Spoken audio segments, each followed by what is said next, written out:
నీ జీవితంలో నిన్ను కలిసి ప్రతి ఒక్కరిది ఒక్కో పాత్ర ఉంటుంది. కొందరు నిన్ను పరీక్షిస్తారు, కొందరు నిన్ను ప్రేమిస్తారు, కొందరు నిన్ను వాడుకుంటారు, కొందరు నీకు నేర్పిస్తారు. ఎవరైతే నీలో శక్తిని గుర్తించి నిన్ను ముందుకు నడిపిస్తారో వాళ్ళే నీ శ్రేయోభిలాషులు, నీ జీవితంలో అత్యంత ముఖ్యమైన వాళ్ళు. ఎవరైతే నీకు శాంతిని, ఓర్పును, నెమ్మదిని ఇస్తారో వాళ్ళే నీ వాళ్ళు.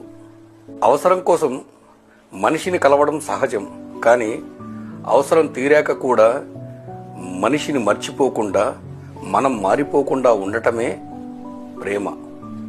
నీ స్నేహితులు, నీ తోడు జోడి వెతుక్కునే హక్కు మాత్రమే నీకుంటుంది, కానీ నువ్వు ఎవరినైతే సెలెక్ట్ చేసుకుంటున్నావో నీ భవిష్యత్తు మాత్రం వాళ్ళ చేతిలోనే ఉంటుంది, ఉండబోతోంది.